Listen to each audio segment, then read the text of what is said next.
Is you live? Come on, man. Yeah, what's up, y'all? This is Maggie T. This is the post-game after reaction.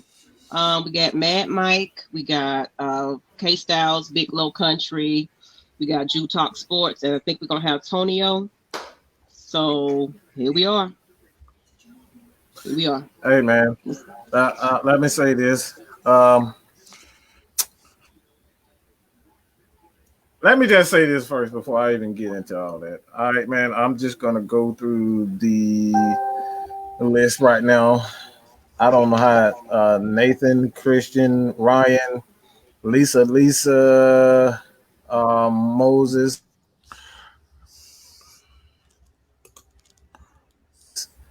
Ryan.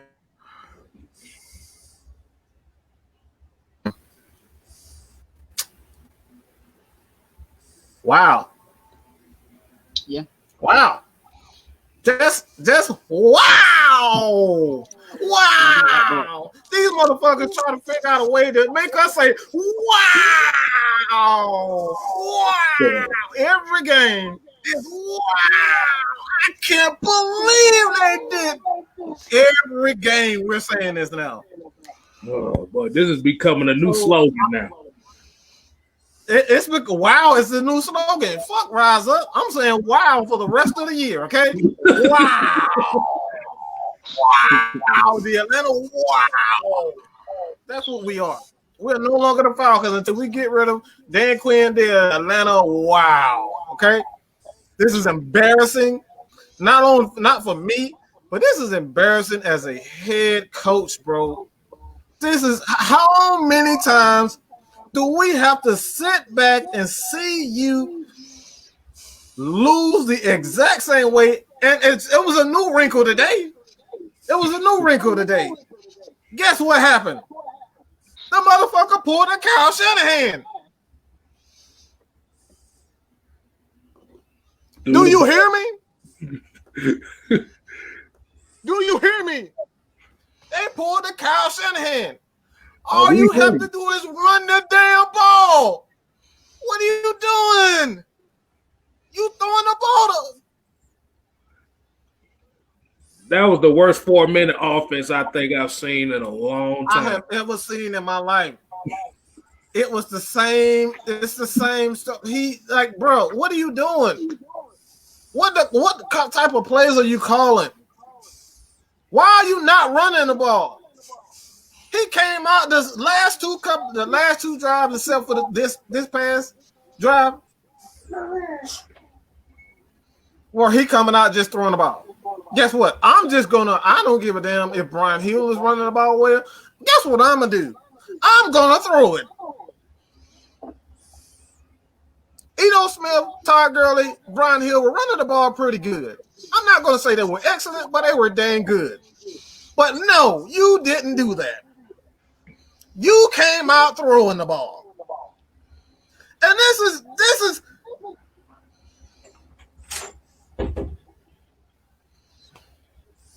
I try to give these coaches the benefit of the doubt. But as soon as I give them the benefit of the doubt, they do shit like this. Mm-hmm. What are we doing? Just incredible. The Atlanta wow. Okay? Atlanta wow. We are no longer, until we get a new head coach, I am no longer calling them the Atlanta Falcons. They are the Atlanta wow. This is just go somebody else. Somebody else go. Just I'm speechless. Wow, bro. I'm speechless. Wow. Just wow. How many more times do we have to sit here and look at them blow a whole lead and not play 60 minutes?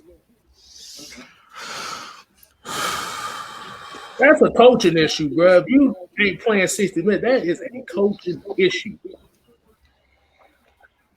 And I got my mouth covered right now because I really should be throwing this damn tablet across the room, but I ain't going to do that right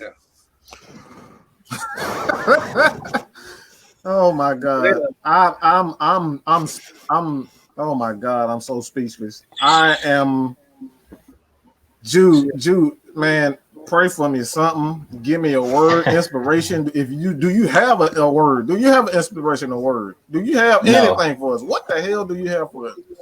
Hey, it's no inspiration in this My loss right God, here. bro. Hey, My look, God. I said it. I said it in our chat. Look, you have to run the ball.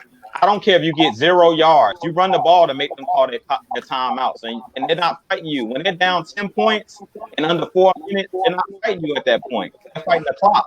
So you do everything to make them use their timeouts. You try to drain that clock. You basically all you're doing at that point is sitting on the ball. You're not trying to score any more points at that point. You just running the clock out. But the biggest thing I'm noticing right now with Dan Quinn and his coaching staff, they don't understand the small nuances of time management, clock management. At the end of the game, when you got the lead, you run the ball, you make them call their timeout. I seen it coming. I said, why are we throwing the ball? On the first down, we threw the ball and stopped at 4:18. I said, here we go. Oh, I think it was Tonio that said, here we go. And I'm like, you need to just run the ball here. I say, eat the clock. Eat the clock. That's all you want to do right here because our defense really wasn't stopping them. At that point, everybody was falling like dropping like flies. I don't know what it is. I don't know if it's bad conditioning, but these players, man, I seen it today. These guys are dropping like flies. Bernard went down.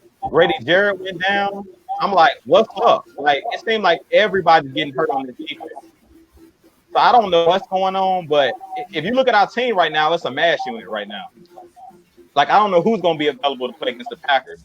Russell Gage went down. Like, I don't know what's going on, man, with these injuries. But coaching, Hey, you let's got to go. Let's understand go to time this super management, dog. chat real quick, man. Let's do this That super chat real quick. Rose Stackson. Thank you. Did it have a question? No, it just said embarrassing on Mr. Blank I didn't birthday. even think. So it was his birthday. On his birthday, you do this on his birthday. Good luck, Mr. Williams, for that, bro. No, we got a Good luck Mr. facing Beasley. him. Dan Quinn is bad luck, Good point luck. blank. Yeah, man. I don't know what to say right now. I don't know what to say. I'm so speechless. Big Low, Tonio, man, what y'all got, man? I don't know what to say. I really don't. Big Low, Tonio, what y'all got?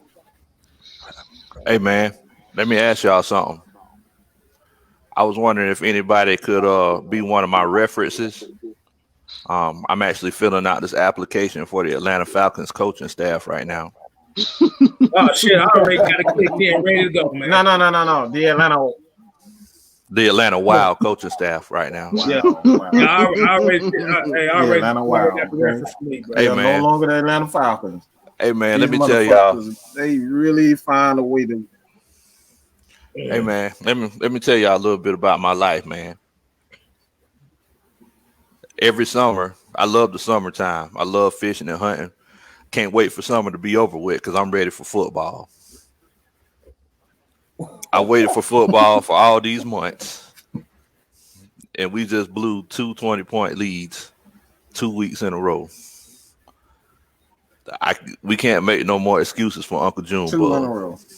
Yeah. 2 in It's a over row. with. We cannot It's make over with. we cannot make any more excuses for Coach Uncle Junebug. Yeah. I mean, I've been waiting for football. I spent all this money, trying to support this team, put all this time in this team, and it's like you're hearing the voice of a guy whose heart is broken right now. They had a time of possession of 35 minutes to our 25 minutes. The reason why our defense was dropping like flies is because they had the ball too long. We would get the ball back and run 3 passing plays, and now our defense is back on the field again. That's why our defense was dropping like flies. If a player gets fatigued, that's his greatest chance of getting hurt. That's why everybody was getting hurt today. Darquez Denard, he is my high-flying Falcon of the week. That man played his behind off today. But at the end of the day, all of it was, he just didn't have enough left in the tank, man, and it's sad. It's sad. It's like what is there to say? Oh man, I know what to say. Hey, when Plenty y'all of keep talking about what Dan is there to Quinn, say? I don't. every one of them coaches can go ahead and pack their bag. Telling you right now, every single one. Like we keep saying Dan Quinn, we need to say the coaching staff, Everybody. all of them, everybody. It's about to be Mm-hmm. a clean sweep in this thing. All of them come Black Monday, ain't nobody key gonna work. All them lots gonna be changed. So we keep saying Dan Quinn, this whole coaching staff is gonna be changed. So ain't nobody safe. I feel like a lot of guys played a great game. He said, Darquez Dennard, I got a game ball for the offensive line. I got a game ball for Todd Gurley. I got a game ball for Brian Hill. It was a lot of guys that balled out in the game. Matt Gano, he did a pretty good job against Khalil Mack for most of the game. It wasn't until we were forced to drop back and pass the whole game, and that was towards the end of the game, where basically they could lock in on Calvin Ridley. So I knew we were in trouble heading into that 2-minute drill. I'm like, we don't have Russell Gage. We don't have Julio Jones. All we have is Calvin Ridley. They're not worried about Zacchaeus. They're not worried about Brandon Powell because these guys don't have no rapport with Matt Ryan in the 2-minute drill. If Julio Jones is out there, it's a whole different ball game. If Russell Gage is out there, it's a whole different ball game. But at the end, it was easy for the Bears. They start keying in after really had that big chunk, that big play, that explosive play early in the game. They were all keying in on Ridley. So after that point, it was like you have to run the ball because our offense, if you notice, in the fourth quarter, it stalled. It stalled for a reason. They started double teaming Calvin Ridley, basically. They were like, he's the only guy that's going to beat us. Man, the fact of the matter is that I don't know if y'all remember. My bad. I was just going to say, I don't know if y'all remember, but in that second quarter, before Brian Hill scored that touchdown, those guys ran, I think it was 5 or 6 passing plays in a row, and Matt Ryan got sacked 2 times in that time span. In a row. Exactly. And then it's like, so basically they're like, well, shoot, it looks like they're just going to keep throwing the ball. So we run a zone, inside zone run to Brian Hill, and he takes it to the house. What? And then they go away from it, and you go away from it. You go away from it. What in the world? You just go away from it. Hey man, let me do these super chats before I lose my damn mind, man. American Red Ass, man. To have such a defensive oriented coach, we have one of the worst defenses. It's like we don't care. I wasn't a fired Dan Quinn person, but now I am. I'm tired of the Super Bowl jokes, but it's absolutely true. Look, man, it's to the point where it's just like it's not even funny anymore. It's not even funny. It's just like we expect it. The sad part, you expect this to happen. You expect this type of stuff to happen now when you're Atlanta Falcons, when you're up by what, 3 points? Oh, he was up 29 to 10, 26 to 10 or something like that. 26 to 10. How can you not keep a 3-score game? It was a 3-score game. It's a 3-score game. I don't understand. That's not enough? We can't keep the hold. I don't understand. Let me go to Nick Turner. Nick Turner. Yeah, I just want to get these out the way, man. Let me get these super chats out the way. Nick Turner, shout out to AFN, Rise Up Nation. Thank you for giving the nation voice platform to talk our ish. Absolutely, man. We're definitely thankful for you guys and thank everybody for tuning in. Gordon Owens, we have to let go Oliver. See, look, what you're not going to do. That's what you're not going to do. We're not picking on one guy anymore. That's what we're not going to do. Did you not see everybody got ran through on that defensive side of the ball? Stop it. Oliver played okay. He didn't play great. He played okay. Dennard played okay. He didn't play great, He made some plays, but he played okay. They still gave up a ton of yards, and they couldn't stop anybody. So we're not going to point the finger at Isaiah Oliver and say, guess what, Isaiah Oliver, we need to get rid of you. No, we need to get rid of everybody if we're going to do that. If we're going to start that, let's just start all over. Because the truth of the matter, we don't need Dan Quinn guys here anymore. With the exception of Deion Jones and Grady Jarrett, everyone needs to leave, including Dante Fowler, because he did not step up the weight. And granted, he may have been hurt, but he didn't step up for the money that we paying him. So we're not gonna point the finger at one particular guy. This defense they could not stop any. They couldn't stop a draw. They couldn't stop Trubisky from running. 46 yards. What are we doing? 46 yards. 46. That man ran. He ran for 46, and no. He was so open he couldn't believe it. If he would have just ran, he couldn't believe it. He could have scored a touchdown if he would have just ran the ball. But he was like, somebody's gonna tackle me soon. Right. Yeah, man. Guys got out of their rush lanes. Not doing that. We talk about it. Guys got out of their rush lanes. That's what we talk about. And that's one of the things that I was talking about again with, I understand guys are like, we need to blitz and we need to do this and we need to do that. But at the end of the day, I talked about it. The biggest problem, if y'all ask Drew personally, what's the biggest problem with this team? We're not getting pressure on the quarterback consistently. You shouldn't have to blitz all the time to get pressure. You should be able to the good teams can get pressure with the front four.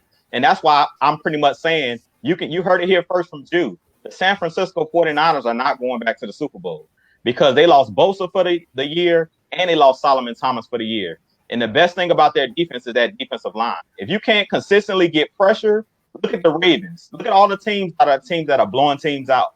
It's the teams that have great defensive lines. If you don't have a defensive line that can consistently get pressure and a front seven that can stop the run, you're going to blow leads.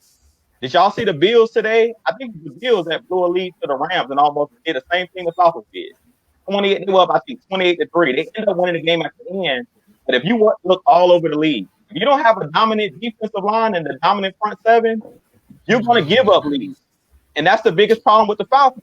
We cannot stop a nosebleed. We can't stop a nosebleed. We are all offense, no defense.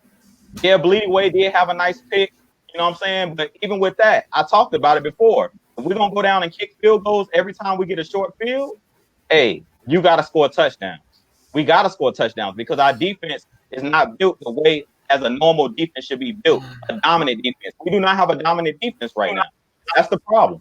Let me say this, and real quick, I'm going to go to K-Styles, man. I want this to be – and I'm not discrediting anything you just said, Jude, but when you score 26 points, that's enough. I don't give a damn what defense you have. I don't care if you're the worst defense in the league. You should be able to stop a team from scoring more than 26 points.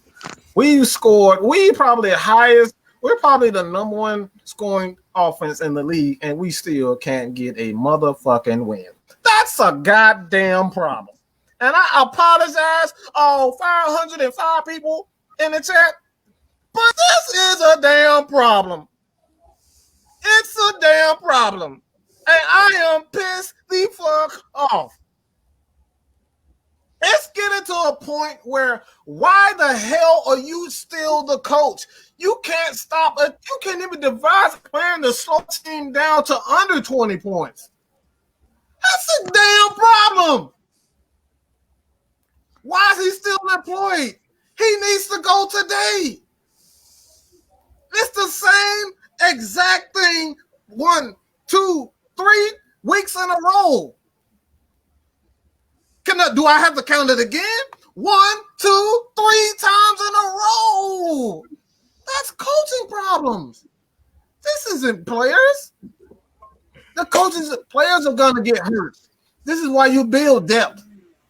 But when coaches do stupid shit like pass the ball 2, 3 times in a row when you need to run the clock out, you can't win ball games. Let's just call a spade, and then you put Matt Ryan in the position to get killed by Matt Ryan haters again. He has to be a damn superhero. He got to be essentially Iron Man. That's what he got to be. He got to be Iron Man. Take this shit on the chin for everybody else. Oh, I couldn't get it done. That's the reason why we love. I know it's coming. I know you idiots are ready to say it. It's getting to the point. Okay, man. Go, bro. Okay, Styles, go. Man. How do you waste a good running athlete today? How do you waste that? Everybody complained about Todd Gurley not getting the yardage and not getting the open spaces. But against the Chicago defense, they were slicing them. They were slicing them like a hot knife through butter. Man, Quinn don't even need a ticket on Spirit. They was running through them. That motherfucker needed. They were running through Chicago. One of the best defenses in the league. He need to take the goon transportation home. He need to take the goon transportation home. And that he, like I said, at the end, it's like, how much more can you take?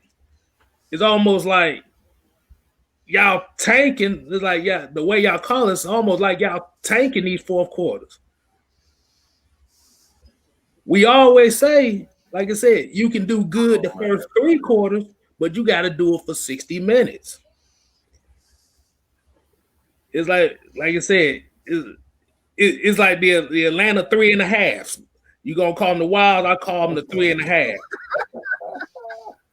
The 3.5. The 3.5. 3.5, man. That's our name, the 3.5. 3.5, because it's like we literally just made Nick Foles look like he won 2 Super Bowl MVPs because he already got one. He looked like he had an S on his chest. Exactly. How in the world were we leading the game by 3 scores? They changed quarterbacks. We didn't even mention that. We didn't even mention the fact that they changed quarterbacks and still came back and beat us. And what in the world, Bo? And they got chance after chance to score. The Falcons got chance after chance to even score a field goal, and they couldn't do that. They were playing like the Atlanta Wild were playing like they were behind. We were throwing the ball every play like we thought they must have didn't see the score. That's what it was. They must have thought that we were behind and the Chicago Bears were ahead. Oh, they pulled the J.R. Smith on y'all there? They must have. Nah, man, it's just what Mike's been saying for years. That's it. Yeah. I would take some low during the game, bro. On that 3rd and 2, even though we got the first down and there was a flag on us, I take some. Why don't you run the ball? Why don't you run the ball and keep eating the clock? You passing and putting Matt Ryan in this dangerous situation. Run the ball, get those 2. My issue is not even that. My issue is not even that. You got running backs who can catch the ball out of the backfield, and yet you still don't get the ball out in space so they can do things. There's more than one thing to get the ball. You can pass the ball, but you are holding onto the ball with Matt Ryan. Yes, instead of just handoff. There are screens, there are wheel routes, there are flat routes, there are fullback flats. That's a lot of things. It's a lot of circle routes. You can do a lot of things, but these guys come out running. They come out running, 10, 15 yard outs. Yeah, 8 routes, like, 9 routes. What are you doing? Like, what are you doing? Get the ball out. They're getting to the quarterback. And then it's like whenever we got that interception in the end zone, I was like, okay, this is a good thing.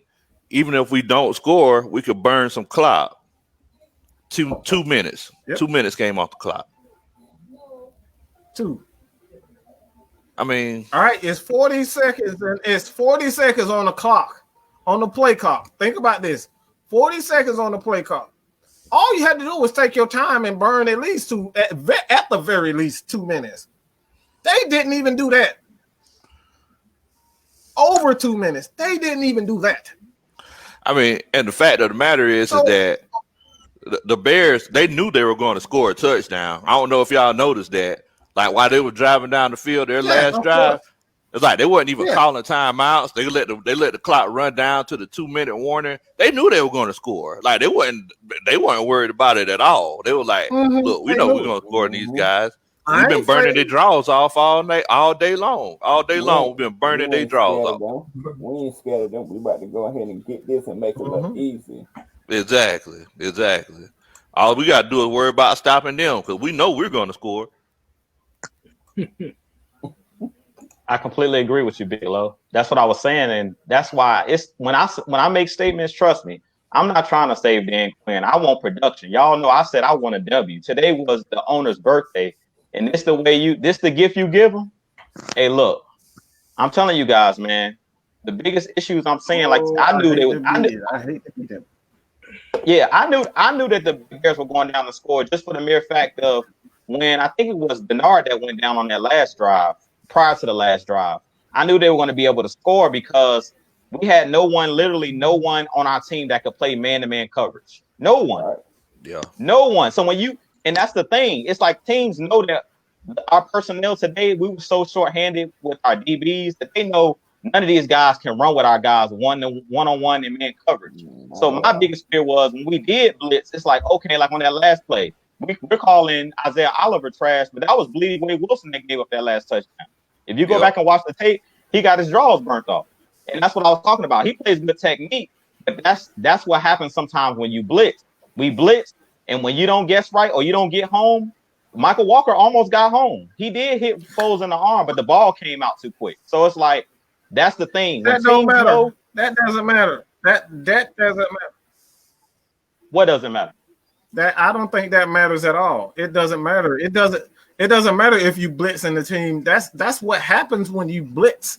But you got to stay with it. It doesn't matter if you're going to get burnt regardless if you're in man coverage, if you're playing cover 3, cover 2, you're going to get blitzed. But you cannot change your game plan on being fearful. That doesn't matter. It's going to happen. Everyone is going to get beat. Exactly. But that's what all I'm doing is piggybacking on what Big Low said when he said they knew they were going to score. But that's my point when I was saying last week. It goes back to personnel. If another team knows, it's just like you playing spades or you playing cards. If somebody knows what you have in your hand, they know what to do. And that's what Big Low was saying. Right. They knew that we're going to score because if we spread them out and go 4 wide receivers, they can't cover everybody man to man. So I just have to find the right matchup. And that's the point I made. And I think it was Jonathan Vilma that was calling the game. And he said it. He said, why does this guy keep throwing at Darqueze Dennard? Darqueze Dennard is actually having a decent game. He needs to choose another matchup. Basically, what he was saying is go at Oliver. Go at Bleedy Wade Wilson because they can't cover one-on-one. So that's the point I'm making. I'm not saying stop blitzing. My point is this. The Bears knew they were going to score, and Nick Foles got comfortable because, one, the pressure wasn't getting to him. They knew we had to blitz. So when he seen the blitz coming, he knows, throw the deep ball because none of their guys can cover man-to-man. So if that blitz doesn't get home, it's either going to be a pass interference or it's going to be a touchdown. And to be honest, they could have scored more touchdowns than they did because Mitchell Trubisky was missing wide-open receivers. Dennard even got burnt on one of those. I think it was Miller for the Bears that was on a streak pattern. He was wide open. He was just overthrown a couple times. So to be honest, like I'm saying, none of our guys can cover man-to-man. So I'm looking at it as it's personnel. We can say the game plan is bad, but to be honest, and I put this in our chat, I was saying it. To me, the defensive game plan today was good. And the reason I say it was good, because I seen them subbing guys in and out. I seen Leroy Reynolds. I was like, where's Deion Jones at? But I think what they were looking at is Leroy Reynolds is a better downhill thumper than Deion Jones in the run game. Yeah. So if y'all notice, on third down, it would take Leroy Reynolds out. It would put Deion Jones back in for coverage. But I thought in this game they did a good job, being that we were shorthanded. To me, they did a good job of subbing guys in and out of the game to try to keep the guys fresh. Because like Dick Lowe was saying, we got fatigued, and that's when the dudes started dropping like flies. When we started trying to play the same guys, Brady got worn out, Dennard got worn out because they were going at them. If we go back and look at it, I don't have the sheet right here in front of me, but I'm sure the defense was on the field more than the offense was on the field. As far as snaps, last week I heard we were out there like almost 80 snaps on defense. You're gonna get worn out when you do that. Let me look at that. You know I'm about to look at these numbers, man. Come on. Yeah, You know man. I'm all good on the numbers, man. While I look for these numbers, ladies and gentlemen, I appreciate you guys for joining. Not only Mad Mike Sports, Jew Talk Sports, Mad Mike Sports, Atlanta Falcons Nation. Um, wow, I'm to the point where it's really, I don't think there's much more you can say. It's like every little thing that that you had, Dan Quinn puts together a game plan and he go right back to the same thing. Guys just know. They know exactly what you're going to do on defensive side of the ball. So I don't think it's now. I don't think it's a matter of when and if. I think it's just clearly it's clear as day to me. It's clear. They know exactly what you do in panic situations. They know what you do when situations are close. When you have a blowout lead, what you're going to. They know every aspect of you. And when a coach has been figured out, there's nothing you can do. Nothing you can do at this point. Teams know Dan Quinn. They know he's not going to switch up. He'll switch up for a game and then a half, and then he'll go right back to what he's accustomed to. My boy Pat once said that it's just ingrained in his DNA. Some people just will not stop. They are going to be who they are, and that's what Dan Quinn is. He's not going to change. And at this point in time, man, there's nothing I can say. There's nothing anyone can say that has justified this guy coming back. You embarrassed the owner. You embarrassed the fans on his damn birthday. Good luck with that one. Good luck talking to him and saying we're gonna get the right up. You've already lost the first 3 games. I don't know how you make that up. Somebody tell me, how do you, because you lose like this on my birthday? Please stay gone for a week. Don't even get in my face. Don't talk to me. Don't say anything. You play like this out on the team on my birthday? Good luck, bro. Good luck on that one. Like I said, I think he's already speaking to Rex Ryan. I think he's already talking to Rex Ryan, and he's talking to his representatives, his agents. He's already doing that, man. I'm just it's to the point where it's wow. Just when you thought you seen the worst, these guys found a way to make it even worse. Dan Quinn find new ways to lose. This is 3 games back to back that you've actually given up this game exactly like this. 3 games in a row.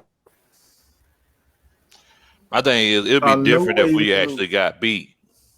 That's my thing. It'll be different. It'll be different if we actually got beat. It'll be different if it was like, man, they were just hitting us in the mouth, just running the ball down our throat. Somebody got.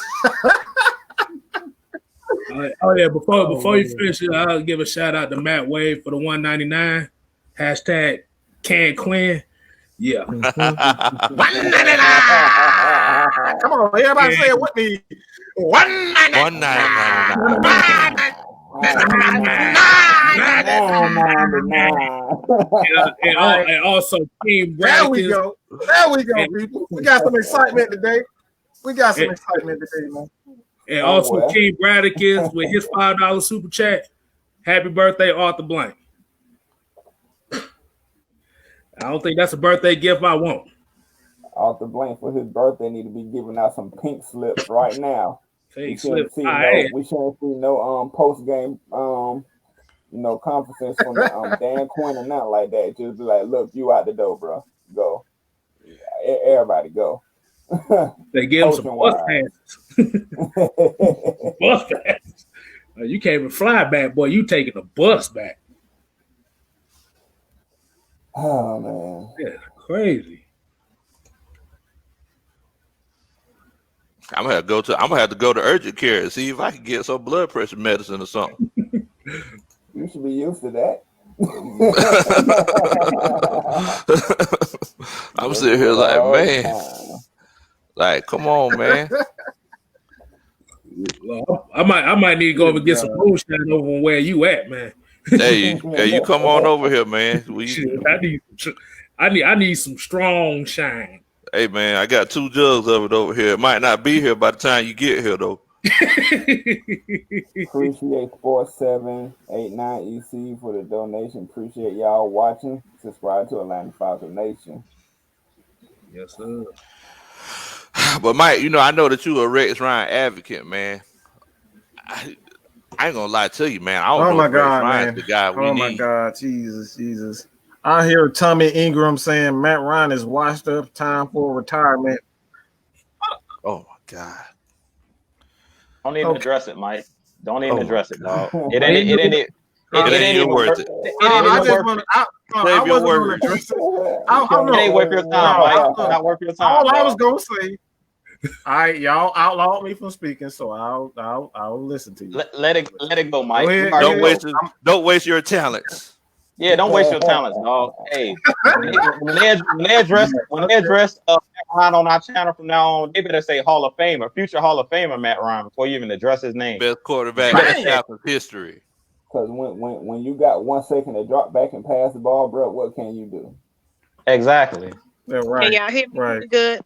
We can hear you. Yes, ma'am. Yeah. No echo. Yeah, we're good. I just wanted to come in and just thank everybody that's donating. Jerry Hicks, I appreciate you. I'm having some difficulties with my headphones, whatever, but we want to thank each and everybody that's watching, all 505 of you. I've actually seen a lot more than that just to tune in right about now. Atlanta Falcons Nation, we just really $1.99, but we're on here. What can you say at this point? It's really nothing else you can do at this point. This is probably the worst that we've had it in quite a while at this point. It's really just no point of even waiting to the end of the season. It just needs to be done by right now, to be honest. It's blow it up. You might have a point on that. I mean, they're clearly not responding. Tenoris A, what do you think are some other coaching candidates other than Rex Ryan? Todd Bowles. I mean, does it matter? Hold on. Does it fucking matter? What do we need? We need defense. Can Rex Ryan give us defense? Hell yeah. Everywhere he's been, he's given us defense. Thank you. You guys want to? Yeah. You guys want championships, don't you? Yeah. Do you not want championships? Okay. So let's stop. I don't give a damn about who you like. Can he give us championships? I don't give a damn about who you. Oh, I don't like. Who cares? I don't care. I don't care if he lick every woman feet in the damn America. I don't give a damn. As long as he gives up the defense. Why do you people always gotta like somebody? This is football. This is for winning. I don't give a damn about who you like. Y'all want to be popular and shit. I don't give a damn about being popular. Fuck the Patriots. Let them be popular. All I want is one championship. And Rex Ryan give us. And that's that crap. That's that crap I'm talking about. Everybody always want to be popular and like and get a guy like Michael Vick he's gonna twirl around, he's gonna run real fast, he's gonna get 100 and 200 and 300 yards rushing. Who's the shit? Do we win the game? Can we get a good defense? I ain't know. Jesus Christ! I was just gonna say that.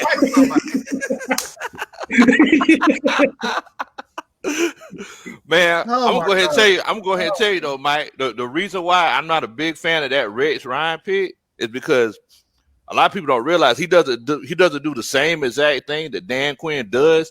But Rex Ryan does have a tendency to be stubborn as well. And whenever he got to those playoff games, Hold on. No, we're not doing that. No, I'm we're just not telling you, doing Mike. that. I'm just telling you. He always goes back to what he knows. No. I've been following Rex Ryan for over 20 years. Don't try to compare him to anything that Dan Quinn. He is stubborn, but he gets Rex Ryan is stubborn, but he gets results. 5 syllables. But he gets results. You hear that? He gets results. That's what you care about. So let's not stop it. This is going right back to what I was saying. Stop caring about what people who you like. If you don't like it, so be it. We liked Dan Quinn when he first came here, but look what we at now. Everybody loved Dan Quinn. The energy, he got us to a Super Bowl, but guess what? 4 years later, he's Shaq. He's a crap of crap. I was about to say something else, but I'm gonna just keep it. Let's go right back to what I was saying. Stop caring about what people are. They get results. Rex gets results. Everywhere he's been, he's had a top 15 defense. That's what we need. So why are we still questioning his ability to get us to a championship? That's what Matt Ryan needs. I don't care about if Todd Bowles can get us a top 10 defense, bring them on. Whoever that coach is, if they can give us a top 10 defense, bring them on. That's it. Let's stop it. I apologize. Like, seriously, I seriously apologize. But it's all about results. I don't give a damn about like I said, I don't care about anybody who I like, who I dislike. If Dirk Carter would have got any type of success, if he would have been consistent, if he would have gave us a running game, I don't care. I don't give a damn about none of that. I don't care. It's about winning games. It's about getting yards. It's about balance. It's about getting turnovers. It's about making the right calls at the end of the game. I don't care about his ego. This is the same stuff we talk about with Michael Vick and Matt Ryan. Everybody, you don't like Michael Vick. They don't like Matt Ryan. It's the same stuff over and over again. And I apologize. Hell no, I'm not going to stop yelling. What the hell am I going to stop yelling for?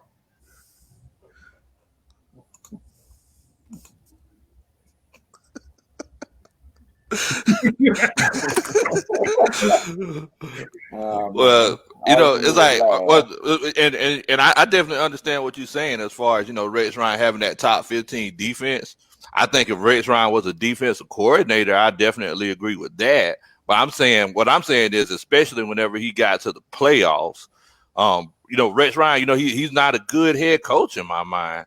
I don't think he manages games well. I don't think he actually manages the team well.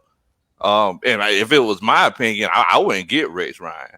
I think he would be a great defensive coordinator, but I mean, Rex Ryan, he's at that point in his career where he doesn't want to be a defensive coordinator. He wants to be a head coach, or he wants to sit somewhere in the studio and talk about football.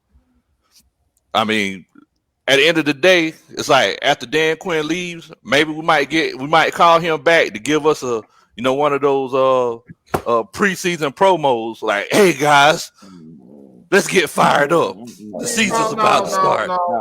I'm just being sarcastic, guys. I'm just being sarcastic. I mean, but basically, I mean, that's what Dan Quinn does. Dan Quinn, he rolled in here on the coattails of Pete Carroll, talking about what he was going to do, and talked about how he was fired up every other sentence, and whenever it came crunch time, he didn't show up. So it's like, to answer that question that other person said, who would be a better coaching candidate besides Dan Quinn, Big Low Country would be a better coaching candidate. Y'all sign me up. Y'all let me know if y'all want to be on the coaching staff, because this is terrible.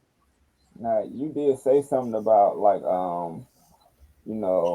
Rex Ryan is going to more so want to be a head coach more than a defensive coordinator. What about if we try to lure Greg Williams away from the Jets? or somebody like that that's proven that each and every time that he gets to a defense, we see improvement in that defense. What do y'all think about that? Hey man, I think Greg Williams.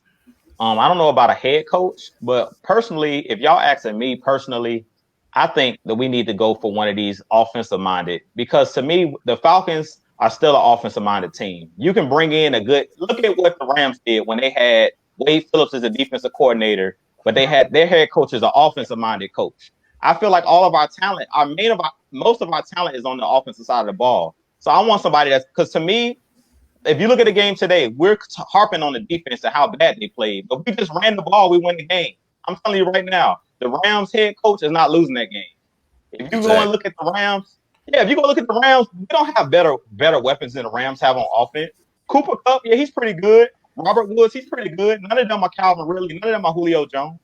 When they had Todd Gurley, like right now, they have, I think, Malcolm Brown as their starting running back, and they're 3-0, I think, or 2-0, or 2-1 now. But I mean, I feel like if we go for one of these young offensive minds and they bring in a veteran defensive coordinator like a Greg Williams, like a Rex Ryan, I'm kind of on the side of Big Low. I like Rex Ryan, but I don't know if I want Rex Ryan as my head coach, because we're an offensive minded team. Yeah, he'll make the defense better, but will he just forget all about the offense?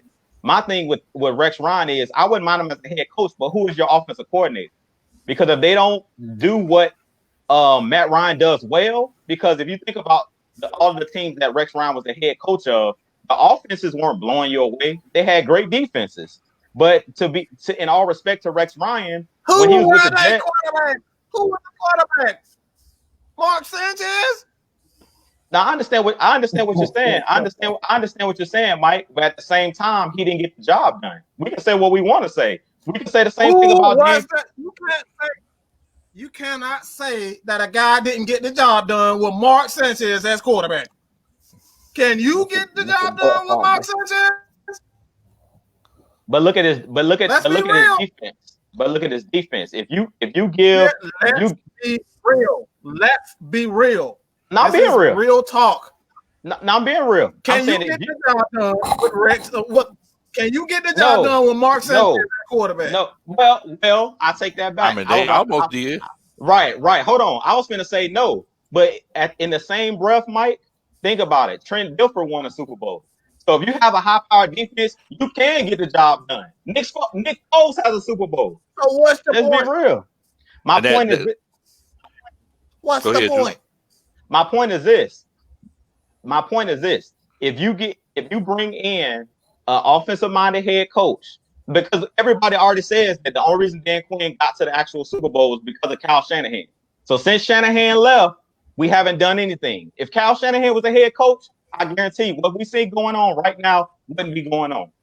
Even though he don't know when to run the ball in the clutch, he just got to a Super Bowl. I guarantee you. Let me correct you there. You said the Falcons haven't done anything. They've actually been a top 10 offense ever since he's left. The defense have done nothing but get worse. Right. Well, I understand that. But my point is this. If we had the defensive talent, I hear you. That's my point. But you're going back to exactly what we were before. We're going back to what we were before. That doesn't fix the defense. But another thing though, Mike, you gotta consider that Jets defense that you were talking about. That was the highest paid defense in the league, bro. That's my point. Like, do you remember the talent that was on that defense, on that Jets defense? Like, you could put both teams together. Who was the number one? Who got paid the most money on that defense? Who got Darrelle Revis? Darrelle Revis. Okay, then that's what most of the money going. Man, it wasn't just Darrelle Revis though. You had Bart Scott. Defensive linemen are not cheap, bro. I mean, I agree, but what I'm saying is go ahead. Oh, my bad. I'm sorry. Let me know. What I was going to say is that, I mean, Darrelle Revis, he wasn't the only man that was getting paid on that defense. It's like, you had Bart Scott, you had, I remember that other cornerback they had, but their defensive line was getting paid pretty hefty too. You had Jason Taylor on that defensive line. Yeah, you had some guys on that defensive line, man. You had Camardi in that secondary. You had players, is what I'm trying to say. I'm not trying to say that I'm not defending Dan Quinn. That's not what I'm doing here. What I'm saying here is give Rex Ryan this same defensive personnel. He's not going to do much better. Give him the same. Like, don't give him no all-stars. Give him the same personnel, and I guarantee you, he's not going to have this as a top Where's 5, your top 10 proof? defense. Where's the proof? We can bring him in. No. You can't say stuff like that without the proof. Where's the proof? You can't say that without the proof. Everywhere he's been, he's done something. Hey, he gonna have his chance. If we bring him in, we're gonna see what he does. But my point is this. I hear what you're saying. Mike. My point is this. If we bring in an offensive-minded coach, our stars are on the offensive side of the ball. Unless you're getting ready to trade Julio Jones, unless you're getting rid of Matt Ryan, because what I'm trying to say is you don't have the money to pay these guys on the defensive side of the ball. So you saying bring in Rex Ryan with the same personnel, like the same players we have. Who we going to get? Like you said, you don't like Dante Fowler. Who we going to get is my point. Hold on. Stop. Who said bring in with the same? Who? A new head coach when they come in is not going to keep the same personnel. So let's just stop that right there. That's not happening. He's going to bring in his guys, his coaches. That's automatic on the defensive side of the ball. He's starting over with 2 safeties for the most part with Keanu and possibly 3 safeties with the release of Ricardo Allen on top of KZ, who's going to free agent. So he's going to have new personnel. He's going to have young corners to mold. So the fact to say that you're going to with the same personnel, he can make it with this personnel. The players are not bad. We've seen this over and over again where we're trying to figure out why are they staying in the cover 3. And you're trying to tell me that Rex Ryan can't turn this defense around? With Grady Jarrett? Dante Fowler Jr.? He can't do it? You're trying to tell me that Rex Ryan can't do that. I'm not saying that he won't. Where's the evidence? Hey, I'm not saying he's not going to make this defense better. I don't making this a top 10 defense with this personnel we currently have. Yeah, we halfway there. Grady Jarrett is one of them, but we have to get more. We got to get some more help on the defensive line. I've talked about it. We got to get some more corners. And what I'm saying is that's not going to happen overnight. If you remember when Dan Quinn came in, yeah, he brought in his guys, but he didn't draft Robert Alford. He didn't draft Desmond Trufant. He didn't draft Paul Warlow. He had a season where he had to coach those guys, and we see what that got him. You know what I'm saying? Yeah. He started off 5-0, and then he collapsed. Then he brought in Deion Jones. He brought in Devondre Campbell. So what I'm trying to say is going to take time. And the problem that I have with that is Matt Ryan and Julio Jones don't have that time to wait for him to build his squad. Exactly. And that's why I say you go get an offensive-minded guy, because you always can get a Greg Williams. You might be able to convince Rex Ryan to be your defensive coordinator. You might be able to convince Rob Ryan to be your defensive coordinator. Let me show you this. Let me hold on. I'm since you guys don't obviously do a lot of homework on Rex Ryan, I'm gonna give y'all some stizats. Okay? Hey, I'm not hating. Just for me to say, man, I am on your side with this about the whole Rex Ryan. Everywhere he's been, okay? Everywhere Rex Ryan has been as a defensive coordinator, okay? A defensive coordinator or a head coach, he's at a top 15 defense. Man, appreciate you, Mr. Hawkins, for the $199. $199. Okay. And we got a new drop over here saying if Q and TD go, do we do what Jacksonville did or preserve what time we have left with Matt and Julio? That was the point I was trying to make, K-Styles. It's like if you keeping this personnel, how are we going to bring in a straight defensive-minded coach? Because it's been proven that Rex Ryan doesn't focus on offense at all. It's a new head coach. No head coaches keep the same personnel around. So why is that a question? No, Mike. I'm talking about, though, this team is loaded on offense, but we're not loaded on defense. Even on the offensive side of the ball. What'd you say, Mike? Bro. I think you muted, bro. I can't hear you. Yeah, you're muted. Bro. No, I'm here. I'm here, man. You're talking about all side of the ball. You talking about offensive ball. Matt Ryan has shown, am I not correct when I say this? Matt Ryan has he not lean passing game. He can ride and just let his running backs run the ball and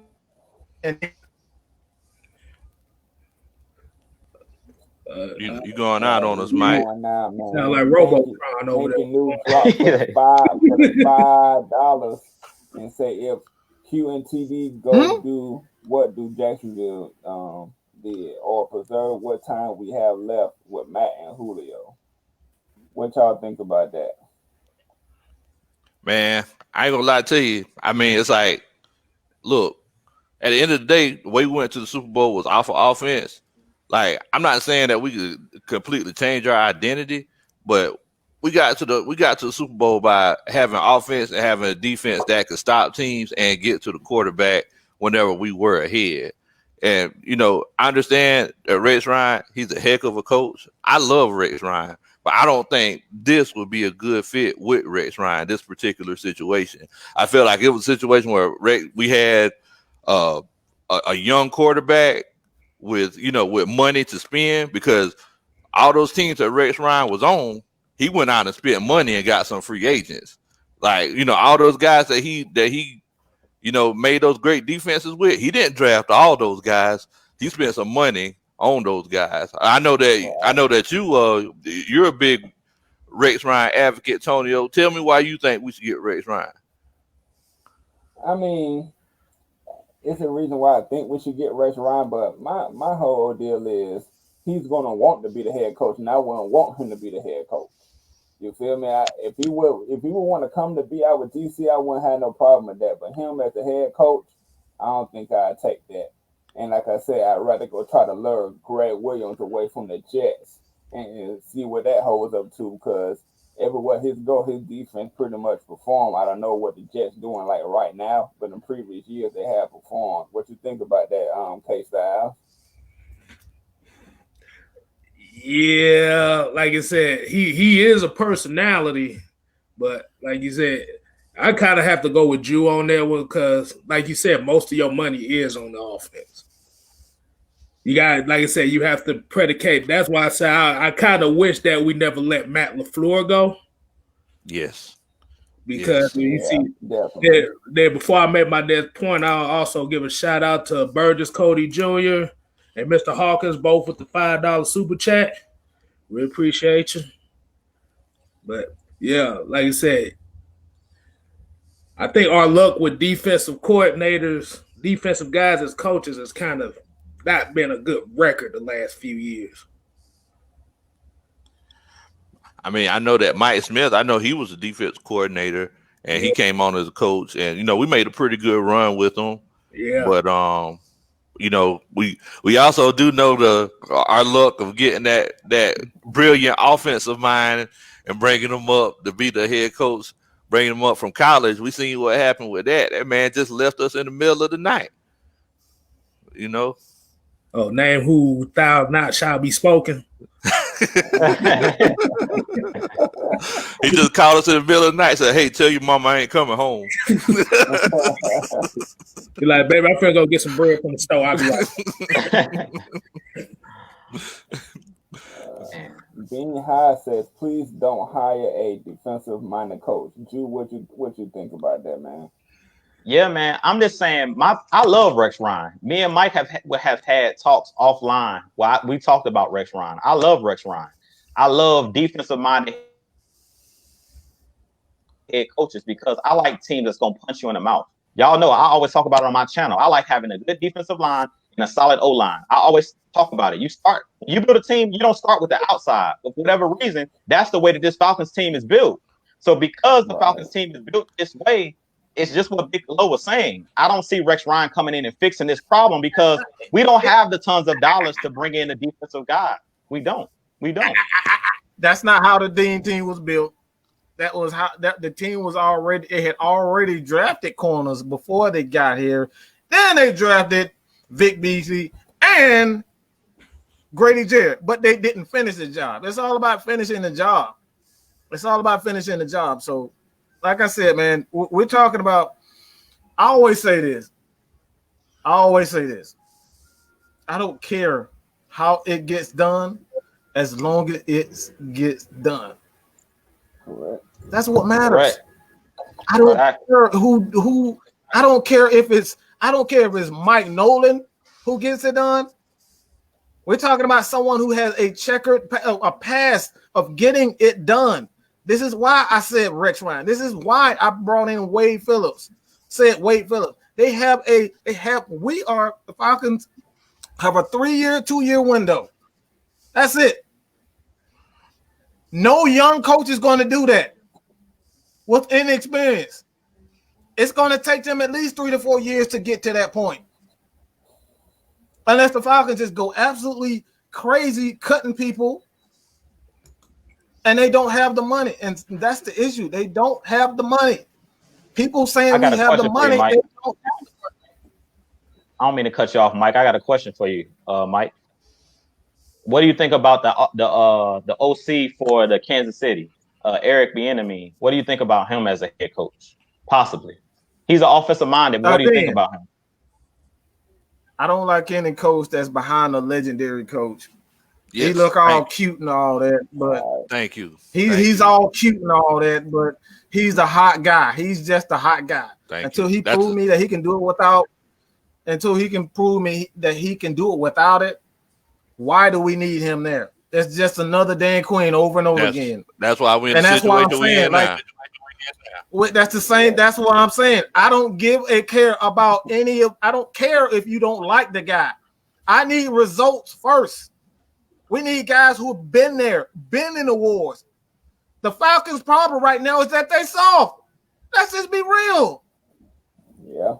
These dudes are sugary soft. It's the problem. You can't tell me that a guy like Rex Ryan won't have these guys complaining and bitching and moaning and ready to punch somebody in the face. He's done it everywhere he's gone. Yeah, you can bring in that. We brought Kyle Shanahan in for a year. It's quite possible that we can go get a offensive coordinator, Gary Kubiak, and come in and be the offensive coordinator for a year or two to run the offense that Matt Ryan is accustomed. It's quite possible he can do that. But our issues lie on the defensive side of the ball, and it's been like this for the last 10 years. So my bad, K-Styles, man. What do you got, man? Yeah. Like I telling him, I understand where Drew coming from with the offensive thing, but like you said, I don't give a shit if it's Joe Schmo from Walmart that can coach the defense better. At the end of the day, like you said, we got to get the results one way or another. It could be a special team. That's it, bro. That's it. It's the results. I don't care who like who. If he can get the job done, if he's had in the past, he's gotten the job done. Why are we not looking at this guy to be the head coach? Again, he's done it in the past. Dan Quinn didn't do anything prior to Seattle. Nothing. And we hired him. That's a mistake. We're going back to the same state with Eric Bieniemy. And honestly, that's what I'm saying. It's like we keep talking about I don't like this guy. I don't care. Can this guy get these guys ready to play some defense? Because I don't remember the last time we actually played some good defense. Do you guys consistently? Jew, Cam, Tonio?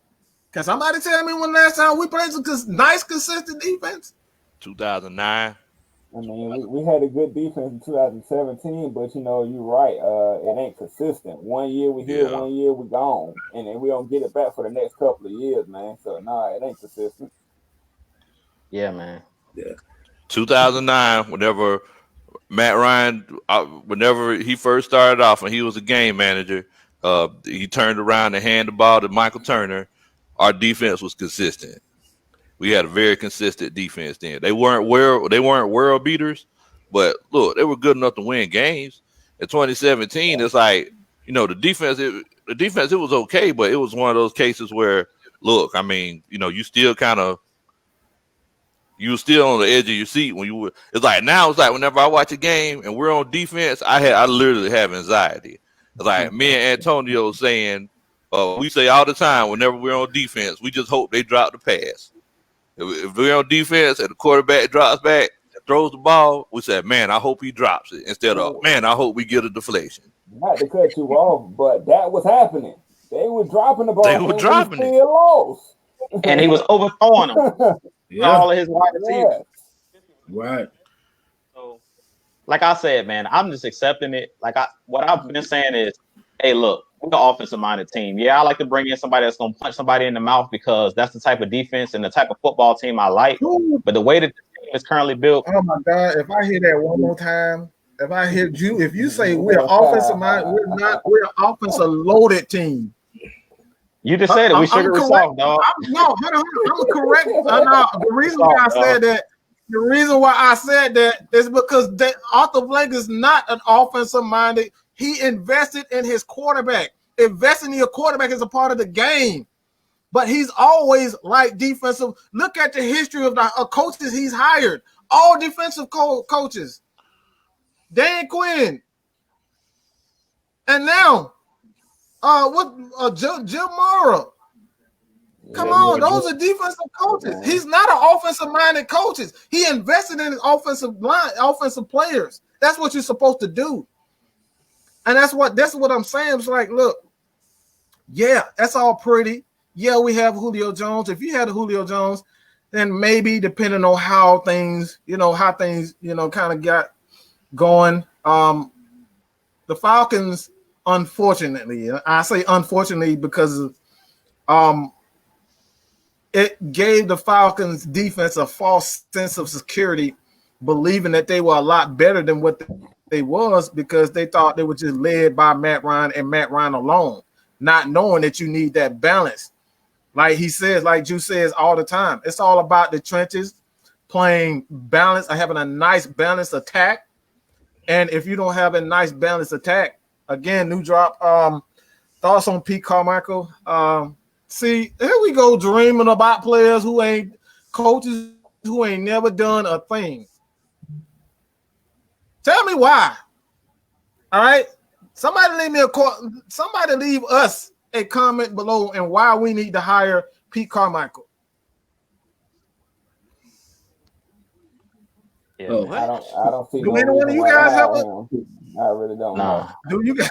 But like you said, even if we talk about the defensive coordinator, it's all about the GM putting the right pieces in place for the guy to be successful on defense. That's how I feel.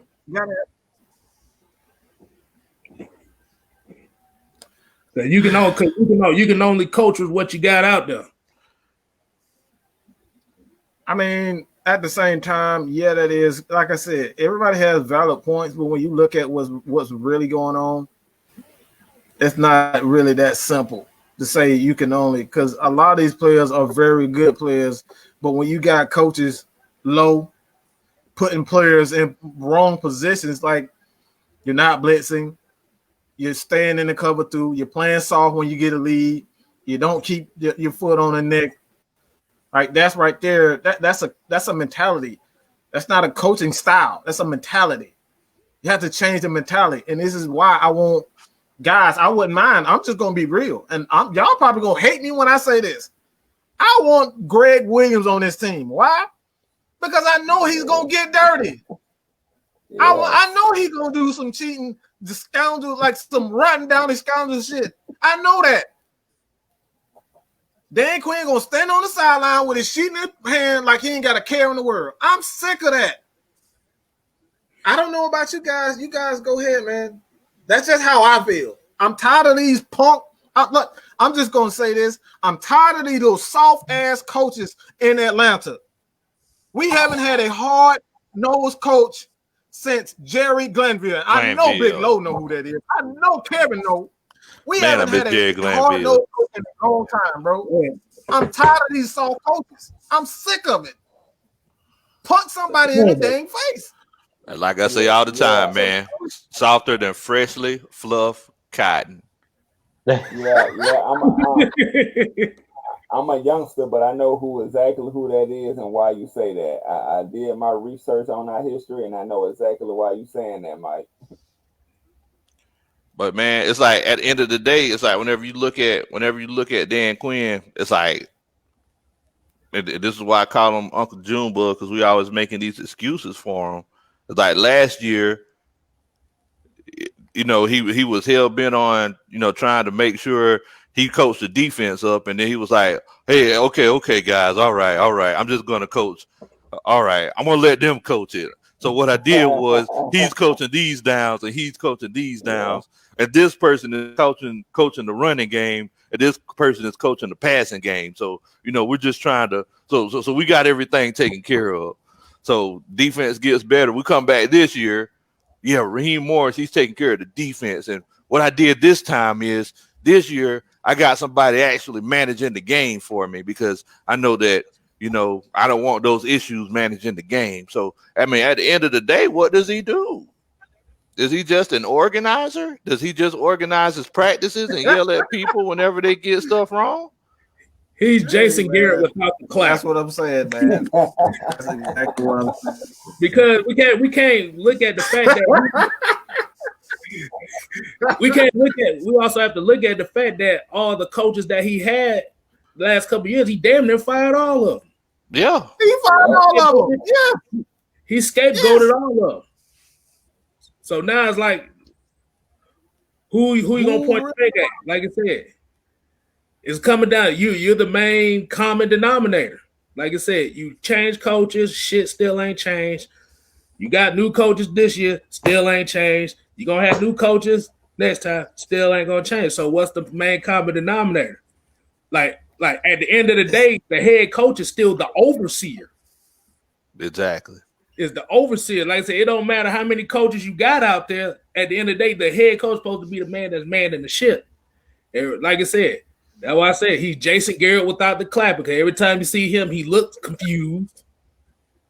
Like I said, we made jokes calling him Stone Cold Steve Austin when he looked like Gilbert, but I don't know who Gilbert is, but that's the most ridiculous thing I've ever seen. But there's no more excuses now. That really my point is, there's no more excuses. None. We got to stop with the excuses. Like I said, I don't give a damn. We all offense. Look, it's the thing about having a quarterback like Matt Ryan is that it doesn't matter what system you are. It doesn't matter what system. He's been in every system there is. A spread offense, a run-first offense. He's done it all. He's been in an air attack with what he's in now. Essentially with Dirk Cutter. He's been in every type of offense. So what is it? It's not the offense. The man needs balance. You can put him in any. Matt Ryan has shown that you can put him in any type of offense. So it goes back to what I was saying before. I don't care about how anybody like whomever. I don't give a damn if it's, guys can get it done and come softer than cotton. Freshly fluffed cotton. And soft as hell. Marvin. Say it again. Charmin soft. Baby shit. That's soft, dog. Charmin soft. So I think, like I said, I think it's important. I think it's important for I'm just going to be real right here. And when I hear Julio Jones saying the players, the fans don't care about the players, a guy like Rex Ryan don't give a damn who you are. Cuss the fans out. They need to be cursed out at times. They do. So, like I said, I apologize. Everybody.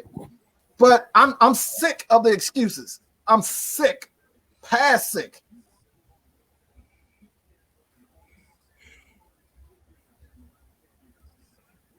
That's what we do, man. We make excuses for Coach Uncle Junebug. Stockholm syndrome is a motherfucker. Yeah, you ain't never lied. The only reason I'm laughing because I'm trying not to be pissed off. Ben said, "Read the fans I'm of the past Falcons this name stuff. after I'm the past coaches that. of the Falcons team." Yeah. I'm mad. I'm not gonna be on camera. I'm just saying that now, so I have to laugh.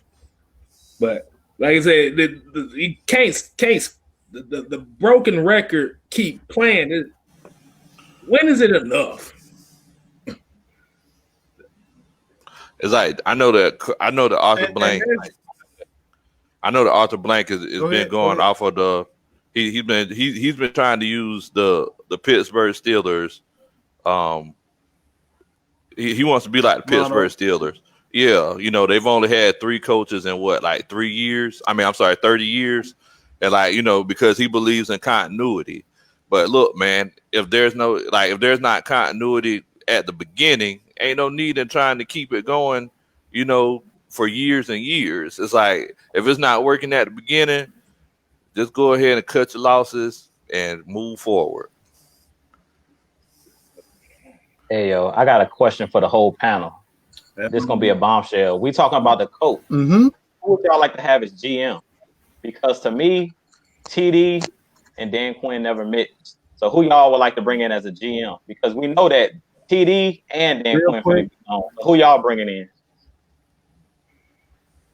I don't damn know. Real quick, I'm bringing in. I'm firing DQ, and I'm firing.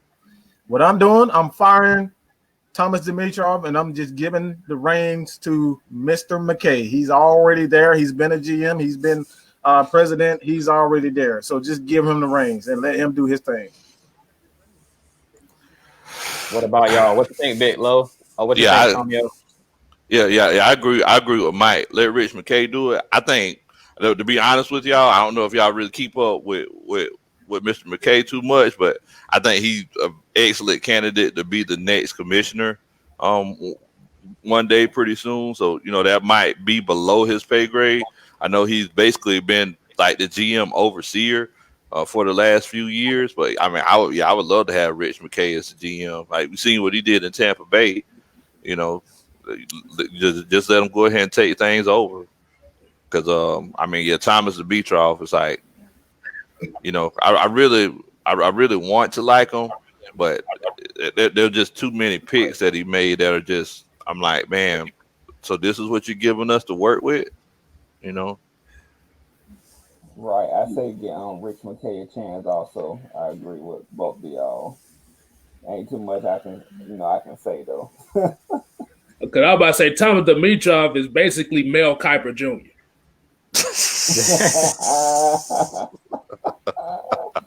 Wrong. He's basically Mel Kiper. He like I said, he'd have missed on so many draft picks. It wasted so much time.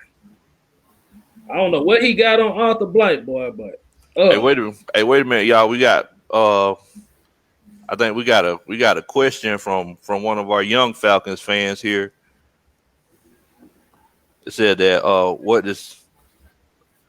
they want to know what does TD do wrong? They said that they're only 14. Y'all want to let them know what TD does wrong, y'all? Look, everything. Now I'm messing with him. I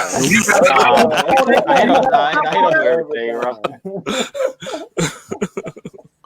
TD, to me personally, TD knows how to pick top talent. Like when it comes to like wide receivers and stuff like that, and the specialty type players like running backs and wide receivers. Like he drafted Calvin Ridley, he brought in Julio Jones, but those are surefire players. Like anybody could look at Julio Jones and knew that he was going to be a beast. Calvin Ridley, you could just turn on the tape. I was surprised Calvin Ridley fell to us. I was talking to Mike about this offline that I couldn't believe he was still on the board when we drafted him because he was a dog in college. He was one of those dudes at Alabama that was, tearing it up. Him and Julio Jones, freaks, they both freaks of nature. So to me, he doesn't know how to draft the trenches. Like to me, Grady Jarrett was a steal. He's the only player that I can really say like, okay, we got Grady Jarrett, but name me a defensive end that he drafted that was like that top surefire type dude. I can't name one. He sweat. You can name one terrible. Let me hold on. I'm gonna try to get this comment. Y'all gotta see this. Okay, y'all gotta see this comment. I'm gonna try to put it in here. But whew, Jesus Christ, this is bad, bro. Go ahead, man. Go ahead. Don't stop. Don't stop. Go ahead. Yeah. You talk about terrible defensive end. I know y'all remember Jamal Anderson. Oh my God. And they scored. That's him listening to Mel Kiper Jr. again. Ben says, I vote the AFN as the new coaches of the Atlanta Falcons. We appreciate you, man. Hey, we appreciate it. Put that recommendation on out there. There we go. We go ahead and just take what side of the ball y'all coaching. I'm coaching the defensive line. I got first dibs. Oh man. We'll do a better job than what they're doing right now, or just as good, whatever. Exactly. Man. That was a good one. That was a good one. If y'all let me be the head coach, I just say, hey, Drew, you doing this or you doing this. AK Styles, I'm just gonna let you manage the clock. But we're fired up. That's fine. At least I know when to run the damn ball. Exactly. That's the killer. It's like it's game situation, bro. Like I said, that is the biggest part about coaching. This the situational awareness. Yes, man. Yes. My 14-year-old niece was here. My 14-year-old niece was here, and she was sitting here asking me. She was like, "Uncle Dustin, why aren't they running the ball?" I was like, "Baby, I don't know. I don't know why they're not running the ball." She was like, "What do you always say, Uncle Dustin? What in the world?" I was like, "Yeah, baby, it's the what in the world moment of the week, baby." That's the what in the world moment right there. Bro, my 9-month-old did this.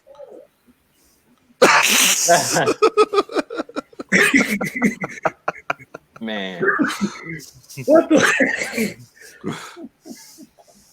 Even babies know better. They know better. It's like being in a relationship with somebody cheating on you. Want them to change, but at the end they can't change. That's the change topic.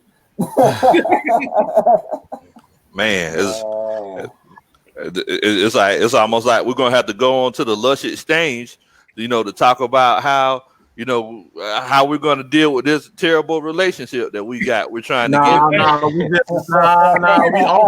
We ain't doing that talking. Ain't no more talking. Ain't no more talking, B. I ain't got nothing else to say. Bye. Bye. I think you better leave. Man,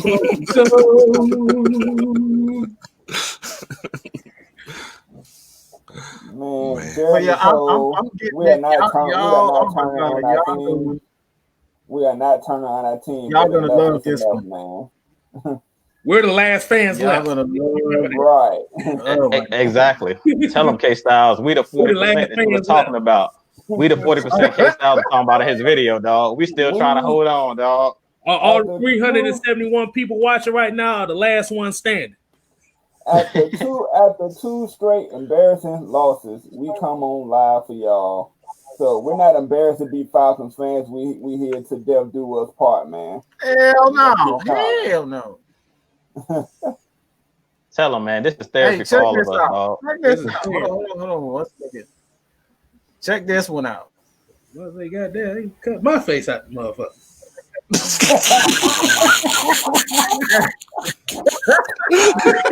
Hey man, mine too, man.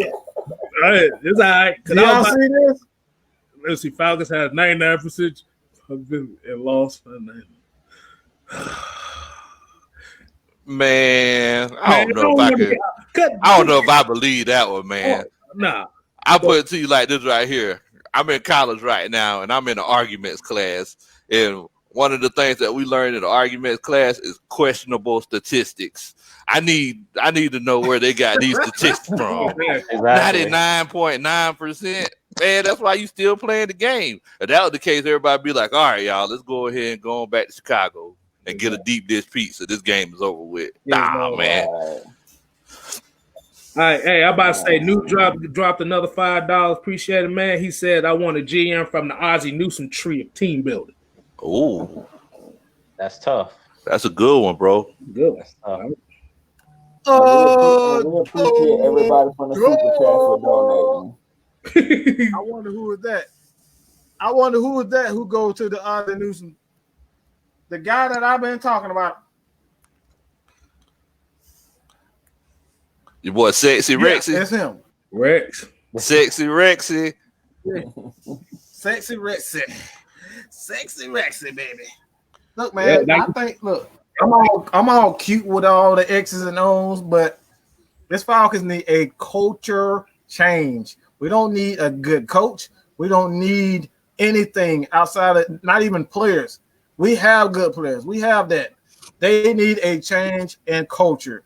No one is afraid of them. When they come to Atlanta, they know, okay? They know they're getting the touchdown. They know they're going to score over 25 points. That's a culture change.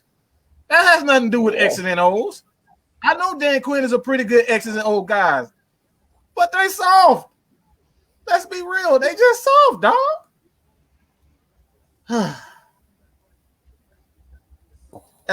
Seriously, at some point in time, you got to get past the S's and O's. You know what I'm saying? You got to get back down to that Mike Tyson. You got to get down to that Muhammad Ali, getting inside people's heads. That's an aspect of the mental part of the game, a psychological part of the game that is just. You look at what was his name?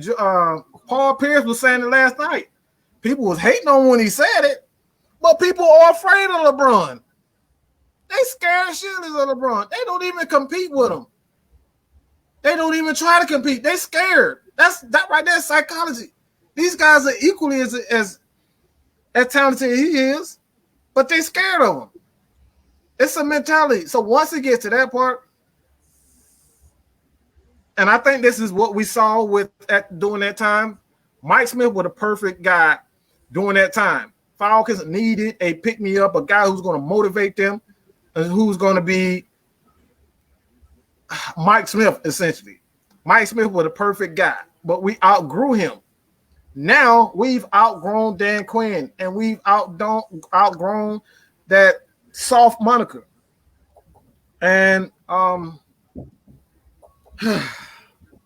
the super chat, man. Somebody want to go ahead and do that? I'm just let me just say this. I'll say this, okay?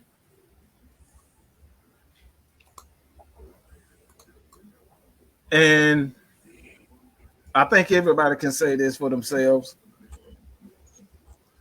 But we right back at the same place.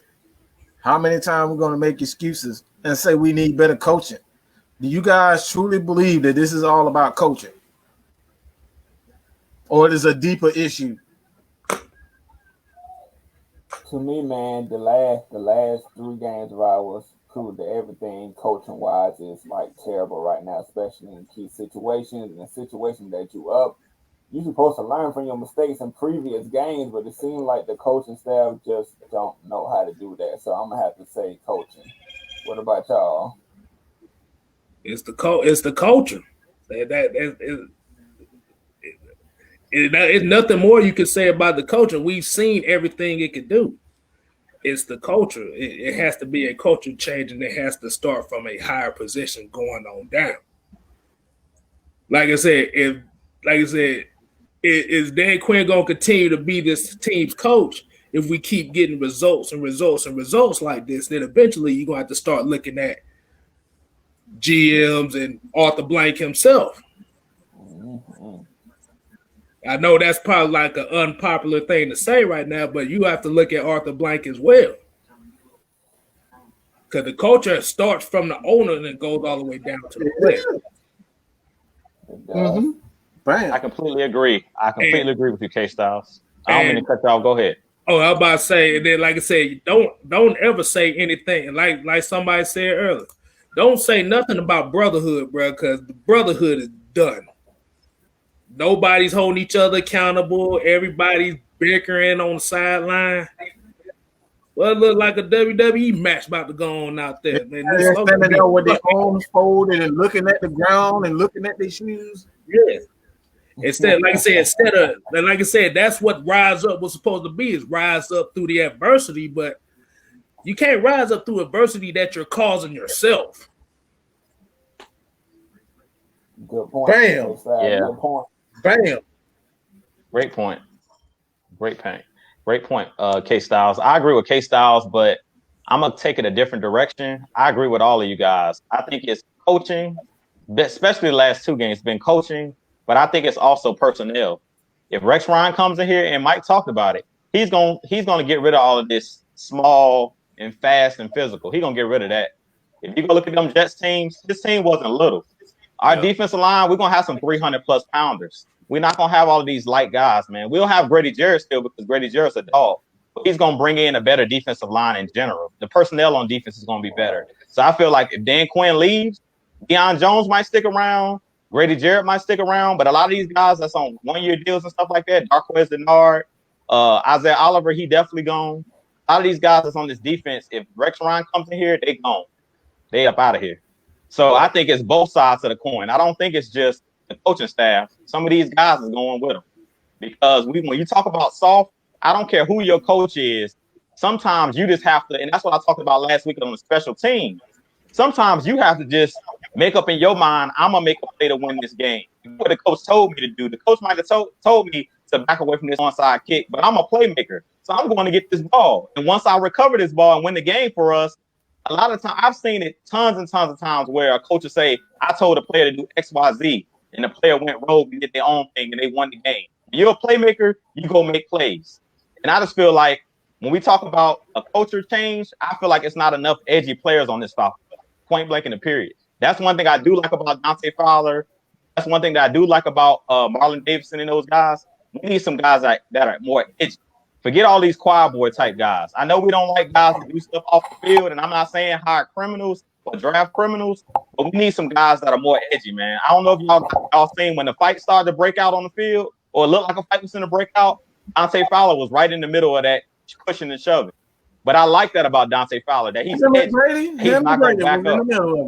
Yeah, those are your leaders. They're not going to back down. Yeah, we need more players like that, man. I see too many times where we get into a scuffle on the field and we kind of getting pumped. Like, I don't know, early in the game, if y'all seen Akeem hit, he was trying to get into Matt Ryan's head. After every play, he was doing little stuff. And then it was one play where Brian Hill ran up the middle and him and Brian Hill was jawing back and forth. But another thing is, it's the culture. And that's what K-Styles was talking about. The culture is that our team is soft. So when teams come and play us, if you notice, they talk a lot of trash. They be pushing and shoving our guys after the play because they know that our team is not going to defend themselves. So I think we need a culture change. I think we need to bring in a new coaching staff. And I think some of these players got to go as well because they're not playing with enough heart. Point blank in the period. Well, whenever this Matt Ryan, Thomas Dimitrov period started back in 2008, Mike Smith was the coach. And we always went based off that Falcons filter as far as the players that we brought in. So even if a guy wasn't that strong as the next guy, or if he wasn't as fast, Mike Smith, he would always say the same thing. Well, he's just such a good guy. You know that you can trust him, and if I tell him what to do, he's going to do it. We kind of see where that got us to. So, we went from that to, because Mike Smith's whole philosophy was, look, we're going to do things the right way. We're not going to shoot ourselves in the foot. We're not going to get dumb penalties and everything like that moving forward. Things might be kind of vanilla, but we're going to make sure that we do things the right way. Then we go from that to Dan Quinn. Let's be honest, he's a player's coach, he's a rah-rah kind of guy, talks about getting people fired up and things like that. But I've never seen Dan Quinn dig into anybody, and I think that's one of the biggest issues. It's like you know these players, Zero you know time. exactly. Like all these players, they really wanted to play ball the hardest at the end of the year whenever it was pretty evident that Dan Quinn's job was on the line. Was that because Dan Quinn is such a great leader and we want to continue to follow him? Or was it a situation where Dan Quinn doesn't dig into me that much? He's pretty cool. He plays rap music at practices. you know. That's why. You know? That's why right there. You know, as a player, like say if I'm playing and I fuck up, I know the coach ain't gonna do nothing. So he cool with me. I still got my job at the end of the week. Exactly. I'm still making millions of dollars. Exactly. It's like it's like Tom Coughlin. Tom Coughlin, players hated playing for him. But you know, Tom Coughlin's teams were very disciplined and they didn't make dumb mistakes. And if they had 20-point leads, they kept them.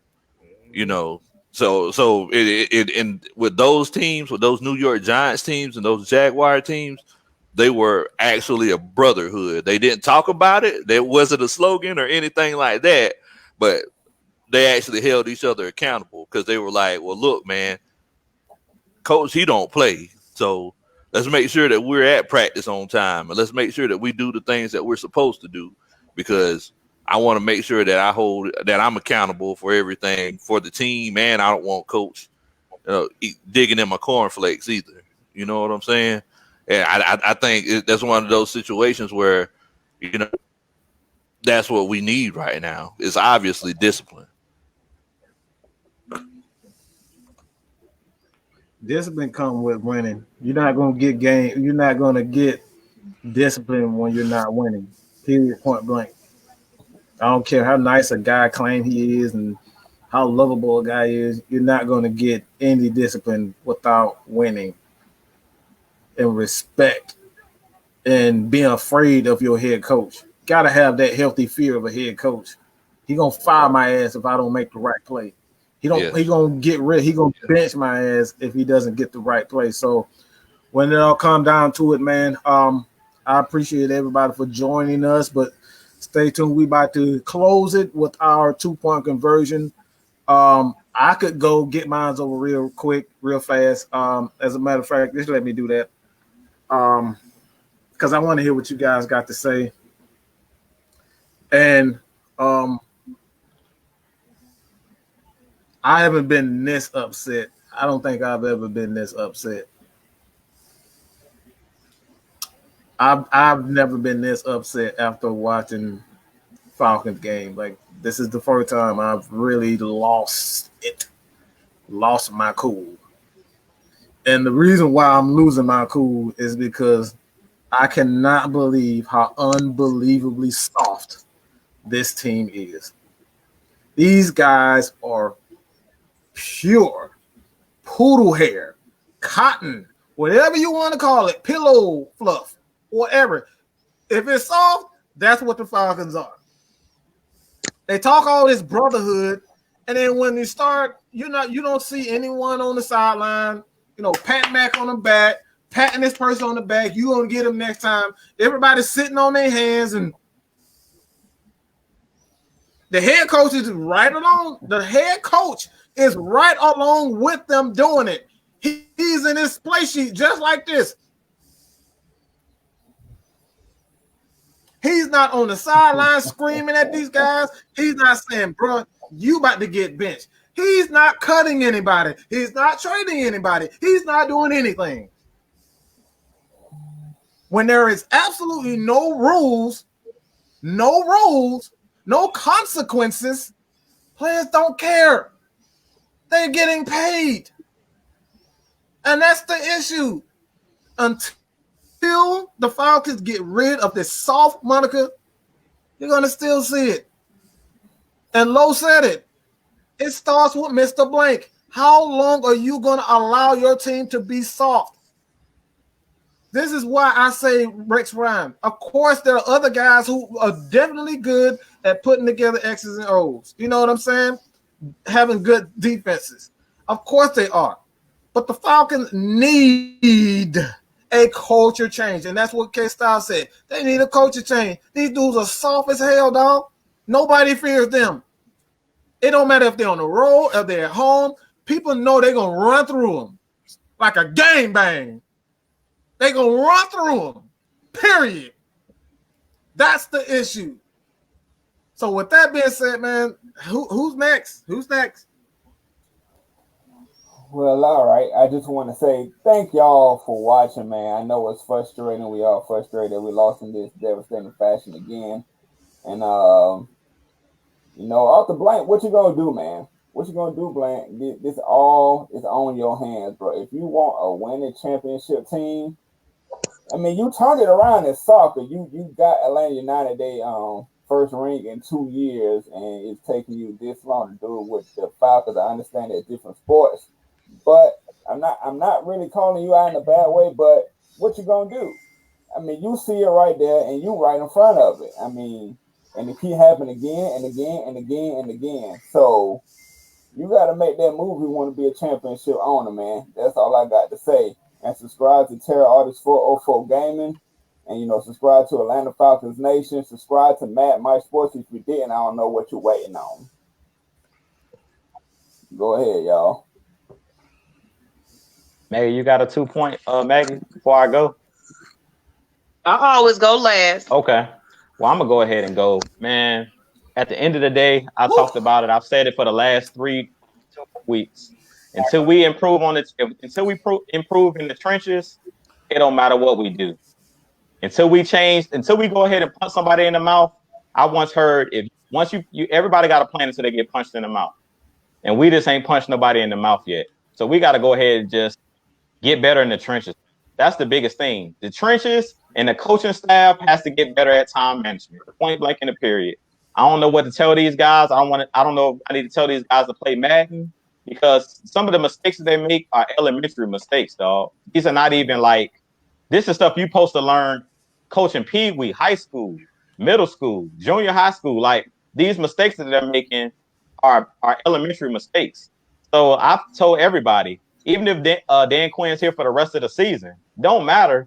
He know that he's basically on the cooker right now. So right now, you might as well say he's a lame duck head coach. That's what they call it, lame duck. Because at this point, he knows that if he don't get this team to the playoffs and they don't make a deep playoff push, it doesn't matter what he does. He's getting fired after this year. So at this point, I'm just sitting back and hoping these guys turn it around, because I don't like to be negative. I do think the team today, they played their hearts out.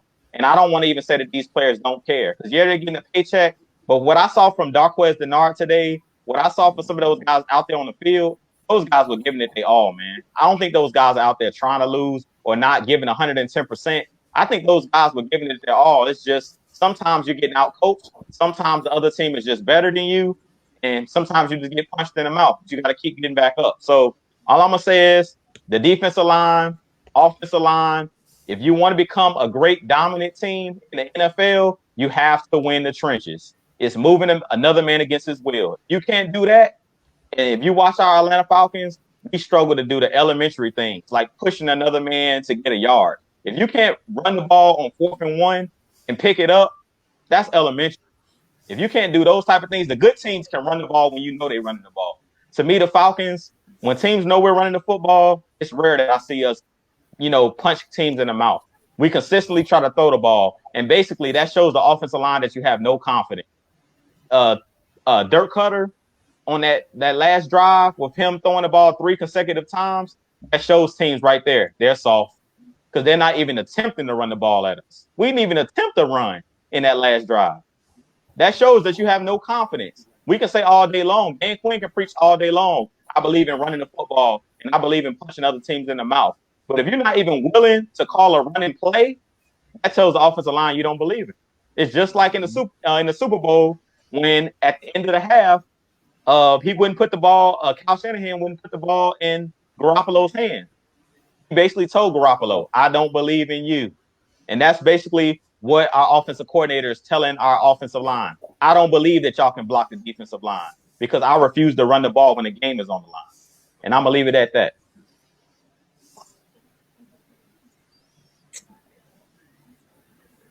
Okay, Stizzle. Okay. Well, my 2-point conversion is going to be pretty much a little bit of what everybody is saying. Like you said, at the end of the day, everybody sees this team as soft. Like I said, when you're a bully, you're gonna pick on the kid that's not gonna fight back. Mm-hmm. It is like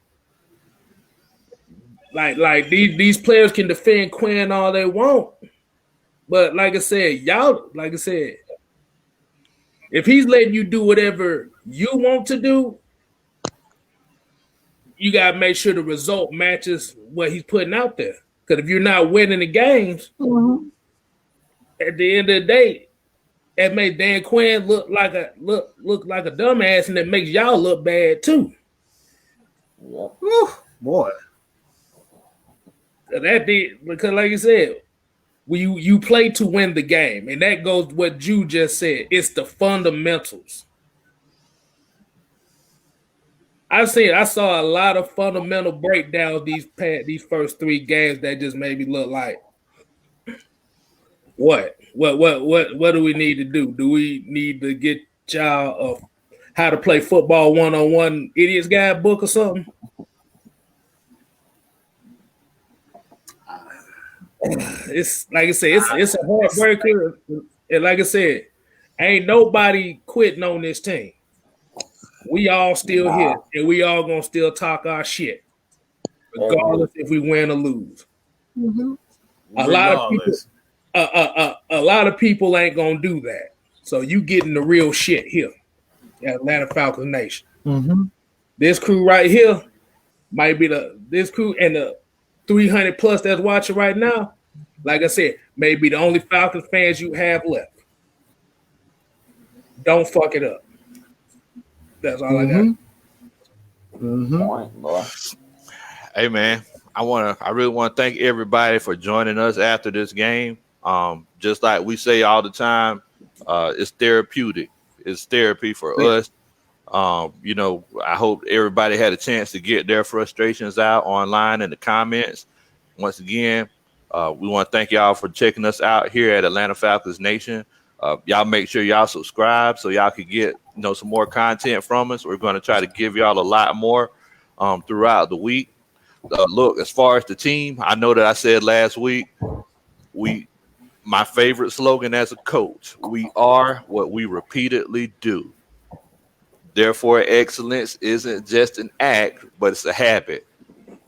In this particular case, the habit has been it has been excellence. It's been blowing big leads and not playing fundamental football. I apologize if I'm sounding like a coach right now. That's what they did. Exactly. I mean, I'm not trying to sound negative, and I apologize if I'm sounding like a coach right now. But, right, these first few games is when you establish your identity, and it looks like we've established our identity. Mike sent us this link where it talked about Dante Fowler pouring his heart out, talk about how we support the coaches and everything. Look, we see it all the time in life. Sometimes we support the wrong people. All right. Maybe this is one of those cases. So, look, man, I appreciate y'all for joining us. Thank y'all so much. What you got, Miss Maggie T? Well, you know how I do. I always end it with another thank you to all the super chats that we missed. And appreciate you for shouting out the women, Raz, Dion. I appreciate that. Like if any female want to come on here and join the panel it's going to be a female cast. I am looking for diehard, hard-hitting females that know they shit. So do your research. We need it. But I appreciate everybody that's been on with us live. I know y'all getting ready to get to it. Probably finna start drinking your fifth and everything. But one thing about Atlanta Falcons Nation, we're going to be here to stay. No matter who's in behind that jersey, we're always Atlanta Falcons fans. That's what you're going to always remember. All these switch teams and everything else. That's right. Subscribe to Jew Talk Sports. Just K Styles. We got Big Low Country. We have Mad Mike Sports and Unrelated Lust Exchange. Terror Artist 404. Everybody on this panel is doing their own things on YouTube. Follow them. Show some love. But this is Atlanta Falcons Nation cast, and we want to add to it. There you go. Die hard Falcons until the end. Don't let anybody tell y'all any different. We don't been through this. I've been through this. Too many coaching staffs. Too many. So, hey, it's gonna be always love. As hard it is, sometimes there you go. It's gonna be hard, y'all. But all right, that's it. I just want to do this before I go. Oh, go ahead, Mike. Go ahead. Go ahead. But anybody out here that's talking about why are we stupid for loving the Falcons is the real reason why we don't jump bandwagons around here. We create them. Thank you. Exactly. I bet y'all was around with us in 2016. I bet you had on red and black. Them the type of people that bought all the merchandise during the Super Bowl year, but didn't watch a game until the playoffs. You know what, man? I want y'all to remember these faces right here. I want y'all to remember these faces because one day that we do win the Super Bowl, I want y'all to come here first to see and know who was behind the Falcons through this hard time and through every other hard time that we done had. So one day it'll come. Go ahead. And then, like I said, you got to be strong to be in this fan base because, hell, I get a lot of shit from them being a Tech fan. So, hey, I got double the problem. But at the end of the day, we still ride, damn it. You already know. All the ladies, if you're looking for a guy that's going to stay loyal to you, they the Falcons fan. Exactly. They the Falcons fan. We go through the bullshit. Ain't nobody more loyal than the Falcons fan. All the time. You already know. All the time. Y'all need to make a hashtag out of that. Hashtag loyalty. That's it. You already know. all right, y'all. To the next time. Next game. But catch us on Tuesday. We have Chris Draft. That's going to be on our new night of Atlanta Falcons Nation. So Tuesday, 8 p.m. Eastern Standard Time. Do not miss that one. We will have special guest Chris Draft, and he's known to bring other people. So y'all might not want to miss that one. But that is heavy hitters. We've moved from Fridays, if anybody did not know, to Tuesday nights right after this. So it's going to be, I was hoping for a win, but it's going to be another episode of what in the world? So What in the world, bro? Which is my man over here. What in the world, bro? Right all right, y'all. Rise up. Rise up. Down. Fuck the haters.